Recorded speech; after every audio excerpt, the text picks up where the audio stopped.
भक्तामर का 24 नंबर काव्य। तीर्थंकर 24 एक दिन में 24 ही घंटे। यह काव्य असहनीय सिर दर्द को निवारण करने वाला है। पत्रिका में यदि केतु दोष हो तो केतु ग्रह की शांति के लिए भी यह काव्य कार्यकारी है। हम पहले से शुद्ध करते हैं। त्वामव्ययम् विभु मचिन्त्य मसंख्य माध्यम, माध्यम नहीं, द आधा द और य मतलब माध्यम। त्वामव्ययम् विभु मचिन्त्य मसंख्य माध्यम ब्रह्मांड मीश्वर मनंत मनंग केतुम। ब्रह्मांड मीश्वर मनंत मनंग केतुम। योगी स्वरम वेदित योग मनेक मेकम। योगी स्वरम विदित योग मनेकमेकम। ज्ञान स्वरूप, ज्ञान स्वरूप नहीं, ज्ञान JNANA, ज्ञान स्वरूप ममलम प्रवदन्ति संतः। ज्ञान स्वरूप ममलम प्रवदन्ति संतः। पूरा काव्य ध्यान से सुनिए।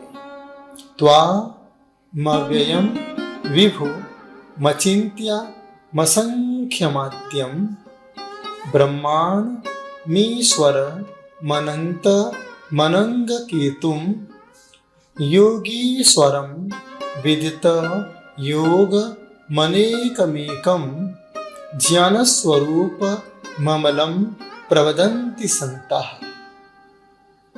संगीत के साथ इस काव्य को आत्मसात कीजिए।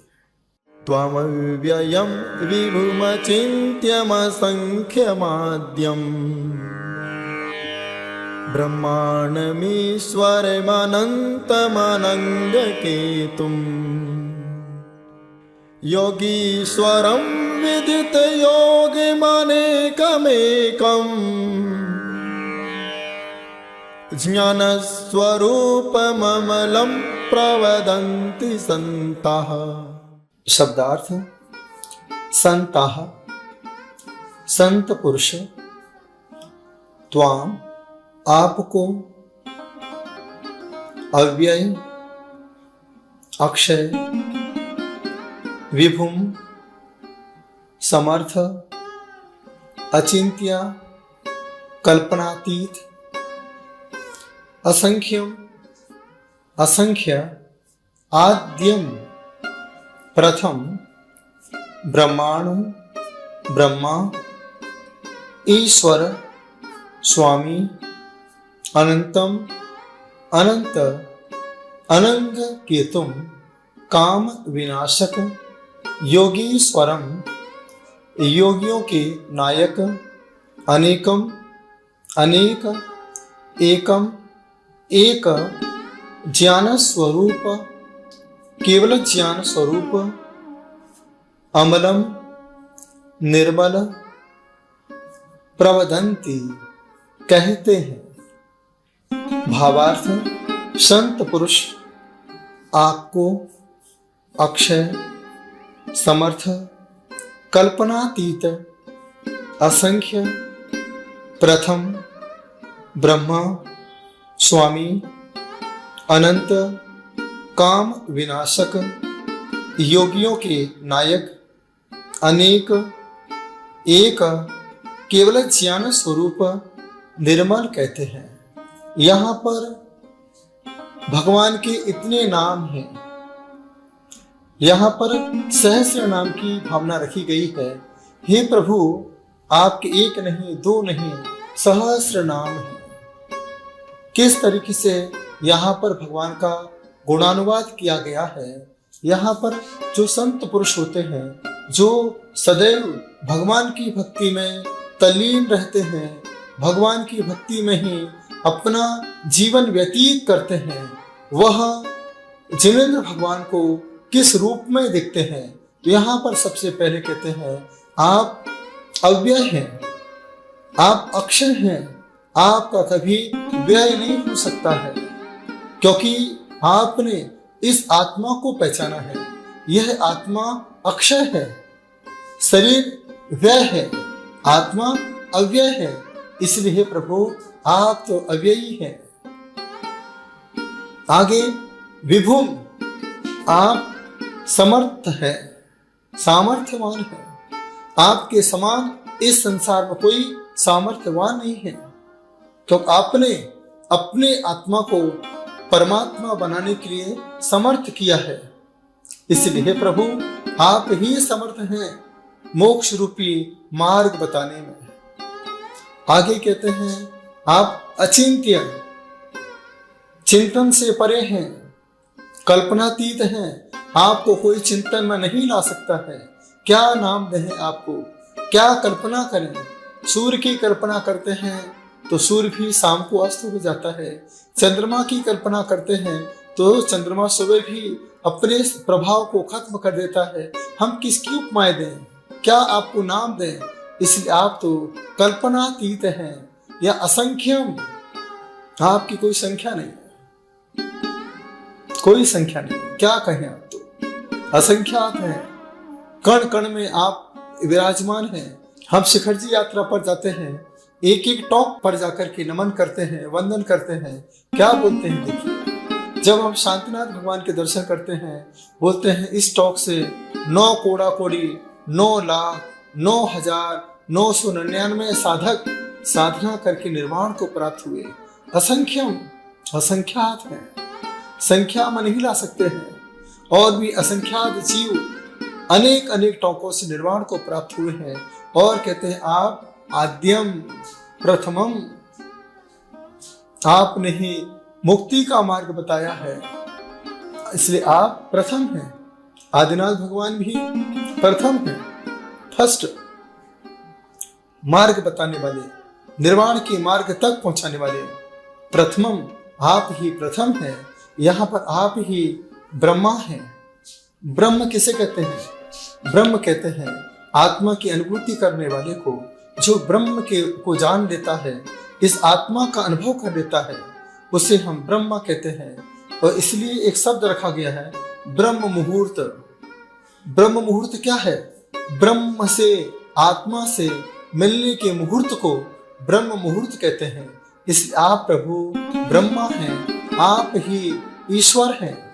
ईश्वर किसे? ऐश्वर्य है, 3 लोक का ऐश्वर्य आपके पास है। 3 लोक का ऐश्वर्य आपको छू नहीं सकता है, लेकिन आपके प्रभाव में 3 लोक का ऐश्वर्य रहता है। इसलिए प्रभु आप ही ईश्वर हैं, आप ही अनंत हैं, क्योंकि आपके पास अनंत ज्ञान, अनंत दर्शन, अनंत सुख, अनंत वीर है। हे प्रभु आप तो अनंत हैं।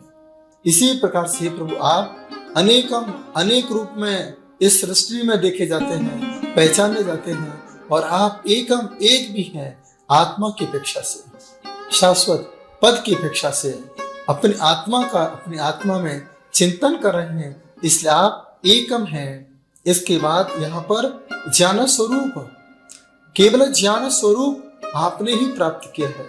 इसलिए प्रभु आप ही केवल ज्ञानी हैं, आप ही अमलम हैं, मल से रहित हैं, निर्मल हैं, प्रवदंती, ऐसा संत पुरुष आपको कहते हैं।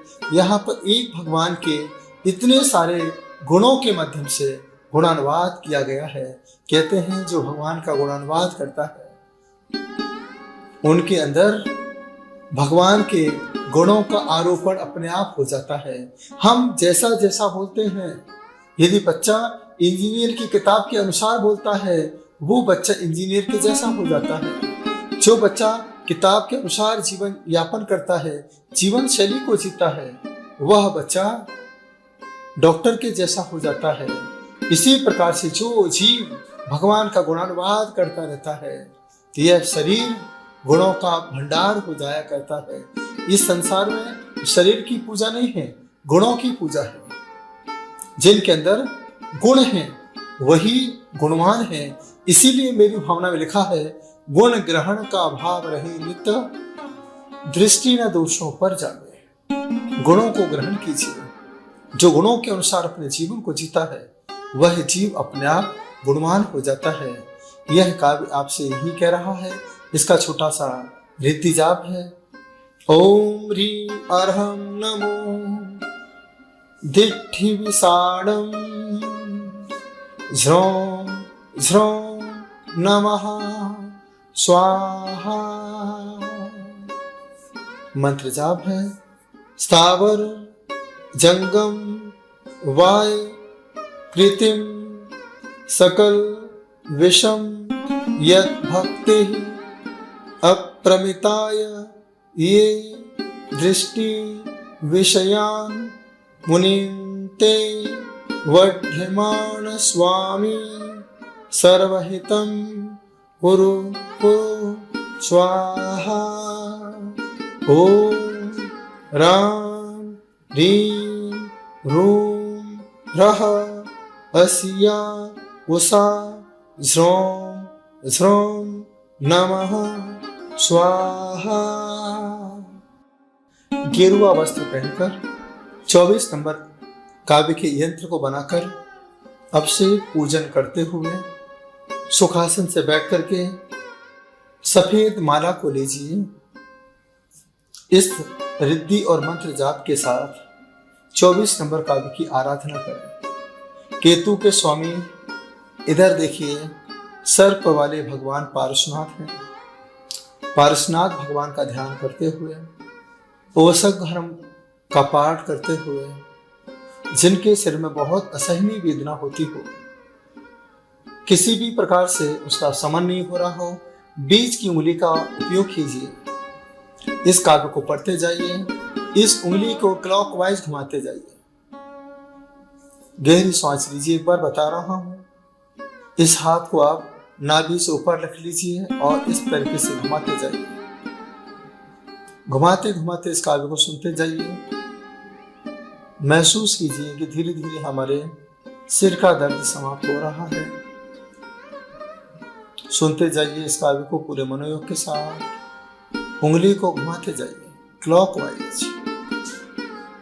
जहां जहां पर आपको दर्द होता है वहां वहां पर इस काव्य को स्थापित कीजिए और काव्य का रसपान कीजिए। छोटा सा बीज मंत्र भी है।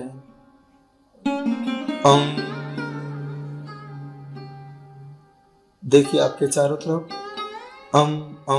लिखा हुआ है। देखिए, महसूस कीजिए। देखिए चारों तरफ, देखिए अपने पीछे।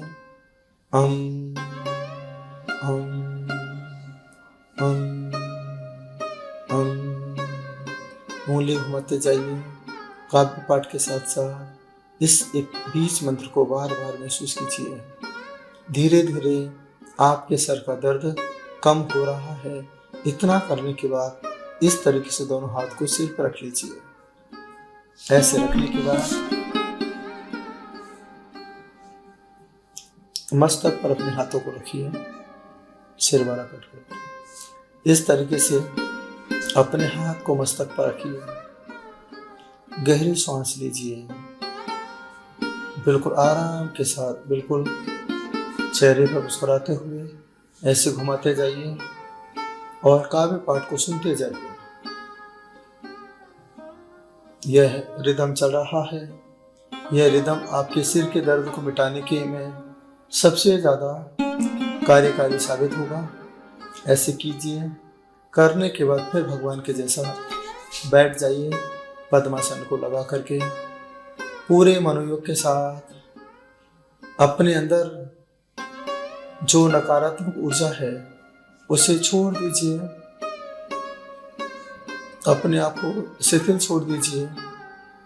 शरीर के अंदर महसूस कीजिए इस काव्य की ऊर्जा को,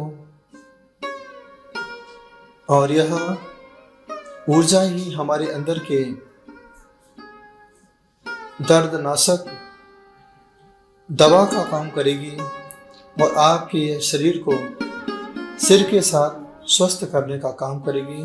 पूरे मनोयोग के साथ पूरे शरीर का स्पर्श करते हुए धीरे धीरे शरीर के स्पर्श के साथ साथ अपनी आंखों को खोलते हुए विचार कीजिए कि हे प्रभु, इतने सारे आपके नाम हैं।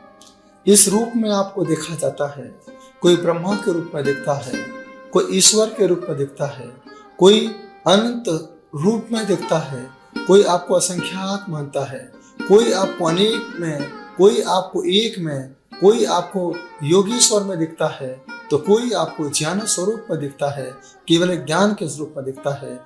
हे प्रभु, आप तो इस रूप में नहीं, आप तो सिर्फ आत्म स्वरूप के साथ, उस परमात्मा की शक्ति के साथ इस आत्मा को जोड़ना चाहते हो। 24 नंबर काव्य आपके सिर के रोग का शमन करे, आप सभी को स्वस्थ रखें, निरोगी रखें और आपके जीवन में गुणों के भंडार को आत्मसात करता रहे। यही भावना का नाम है महामृत्युंजय। 24 नंबर काव्य प्रेम से सुना, अनुग्रहित हो। ओम नमः।